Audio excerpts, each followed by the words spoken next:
అయినప్పటికీ కూడా దాన్ని పక్కన పెట్టి మళ్ళీ రాజయ్యపేటలో భూముల కోసం మళ్ళీ చంద్రబాబు నాయుడు గారు నోటిఫికేషన్ ఇచ్చారు.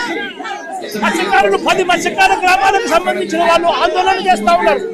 నేను అడుగుతా ఉన్నా ఇదే చంద్రబాబు నాయుడు గారిని, కనీసం వారిని ఒప్పించే కార్యక్రమానికి వారికి నచ్చకపోతే ఆ పని చేయకూడదు అన్న జ్ఞానం కూడా చంద్రబాబు నాయుడు గారికి లేకుండా ఇష్టారాజ్యంగా చంద్రబాబు నాయుడు గారు వ్యవహరిస్తున్న తీరుకు అతలాకుతలమవుతా ఉన్న మత్స్యకార బతుకులకు ఎవరు ఊరటనిస్తారు చంద్రబాబు అని చెప్పి చంద్రబాబు నాయుడు గారిని గట్టిగా నిలదీస్తూ అడుగుతా ఉన్నా.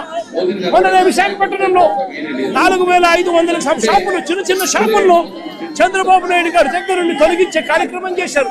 నేను అడుగుతా ఉన్నా, ప్రత్యామ్నాయం చూపించకుండా ఆ 4500 షాపులు తీసేస్తే దానివల్ల 32,000 మంది ప్రజలు ఎలా బతుకుతారు చంద్రబాబు అని చెప్పి కనీసం ఆలోచన కూడా చేయకుండా దుర్మార్గాలు చేయడం ధర్మమేనా చంద్రబాబు గారు అని చంద్రబాబు నాయుడు గారు గట్టిగా నిలదీస్తూ అడుగుతా ఉన్నారు.